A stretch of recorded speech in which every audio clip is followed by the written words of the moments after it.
அனைவருக்கும் வணக்கம். ஜோதிடத்தில்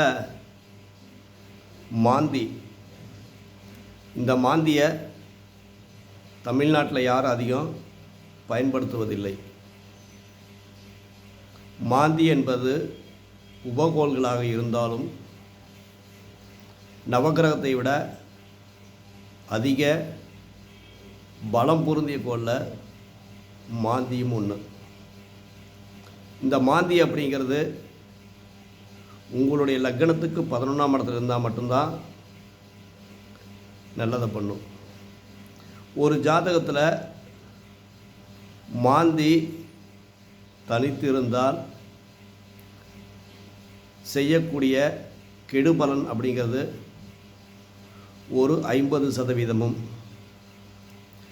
பிற கிரகங்களோடு சேர்ந்திருக்கும் பொழுது 100% கெடுபலன்களை நிச்சயமாகவே தரும். ஒரு ஜாதகத்தில் சூரியனோட மாந்தி, சந்திரனோட மாந்தி, குருவோட மாந்தி, சுக்கிரனோட மாந்தி, சனியோட மாந்தி, ராகுவோட மாந்தி, கேதுவோட மாந்தி, இப்படி எல்லா கிரகத்தோட மாந்தி சேரும் பொழுது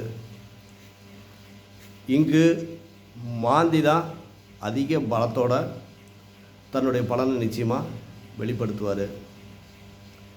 இதுக்கு நம்ம எந்த ஜோசியிட்ட போனாலும் திலோகமம் பண்ணு அப்படின்ட்டுவாங்க டக்குன்னு. ஒரு மனுஷன் தன்னுடைய ஆயுளில் ஒரு முறை மட்டும்தான் திலோகமம் பண்ணு. அப்போ எந்த ஜோசியிட்ட போனாலும் அடுத்து திலோகமம் பண்ணுங்கள், இதை தான் திருப்பி திருப்பி சொல்கிறாங்களே தவிர தீர்வு என்பது யாரும் சொல்கிறது கிடையாது. அப்போ தமிழ்நாட்டில் மாந்திக்குன்னு இருக்கிறது 2 கோயில், அது எல்லாத்துக்கும் தெரியும். ஆனால் அதையும் தாண்டி பலன் கொடுக்கக்கூடியது நிறைய இருக்குது. ஒரு ஜாதகத்தில்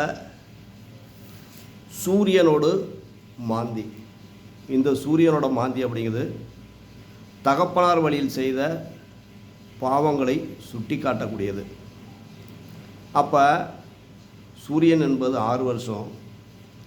அப்போ நீங்கள் மாந்தி பகவானுக்கு 6 தீபங்கள் ஏற்றணும்.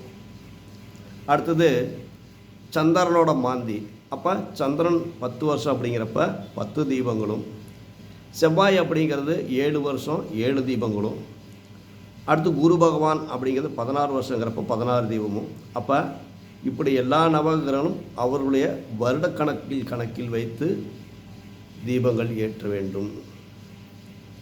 இப்போ தனித்த மாந்தி அப்படிங்கிறது லேசாக காயத்தை மட்டும் காட்டிட்டு போயிடும். ஆனால் அடுத்த கிரகத்தோடு சேர்றப்ப தன்னுடைய வீரியத்தை அதிகமாக காட்டக்கூடியது மாந்தி பகவான். இந்த மாந்தி பகவானுக்கு நம்ம பரிகாரம் செய்ய மட்டும்தான் அதிக பலன்கள், கெடுபலன்கள் நம்ம பார்க்க முடியும். பொதுவாக இந்த மாந்தி அப்படிங்கிறப்ப திருவலங்காடு தான் அடுத்தது எல்லாம் சொல்லுவாங்க. அதுக்கும் அடுத்தது ஒரு தெய்வம் இருக்குது அப்படின்னாக்கா நெருப்பிலிருந்து வந்தவள் திரௌபதி அம்மன். இந்த திரௌபதி அம்மனை நீங்கள் வழிபடணும். எப்படி? சந்திரனோட மாந்தி இருந்தால் மாந்தி நிற்கின்ற நட்சத்திரம் வரும் நாளில், நல்லா கேட்டுங்க, மாந்தி நிற்கின்ற நட்சத்திரம் வரும் நாளில். இப்போ சூரியனோட மாந்தி அப்படின்னா 6 தீபங்கள், மாந்தி நிற்கின்ற நட்சத்திரம் வரும் நாளில் சூரியனோட மாந்தினா 6 நல்லெண்ணெய் தீபங்கள் திரௌபதி அம்மன் கோயிலில் ஏற்றணும். இந்த 6 தீபங்களையும் ஒவ்வொரு சொட்டு விளக்கெண்ணெய் விட்டு தான் தீபம் ஏற்றணும். அந்த தீபம் ஏற்றக்கூடிய நேரம் அப்படிங்கிறது குளிகை காலத்தில் மட்டும்தான் ஏற்றணும். மறுபடியும் சொல்கிறேன், மாந்தி நிற்கின்ற நட்சத்திரம் வரும் நாளில் இணைந்த கிரகங்களின் வருடங்களை கணக்கில் கொண்டு, மாந்தி யாரோட சேர்ந்துருக்காரோ அந்த வருஷத்தை கணக்கில் வச்சுக்கிட்டு நல்லெண்ணெய் தீபங்கள், அதில் ஒவ்வொரு சொட்டு விளக்கெண்ணெய் விட்டு தீபங்கள் ஏற்றணும். அப்போ மாந்தி நிற்கின்ற நட்சத்திரம் வரும் நாளில் குளிகை நேரத்தில் நீங்கள் திரௌபதி அம்மனுக்கு தீபங்கள் ஏற்றி வழிபாடு செய்து வந்தால் தொடர்ந்து ஒவ்வொரு மாதமும் நீங்கள் பண்ணிட்டு வாங்க. அப்போ மாந்தியால் ஏற்படக்கூடிய பிரச்சனைகள், இது வரைக்கும் மாந்தியால் நீங்கள் என்னென்ன பிரச்சனை ஏற்பட்டதோ அந்த பிரச்சனைகளை படிப்படியாக ஒவ்வொன்றா விலகிட்டு வரும். அப்போ மாந்தியால் ஏற்படக்கூடிய தோஷங்கள் விலகிறதுக்கு இதுவும் ஒரு வழிபாட்டு முறை.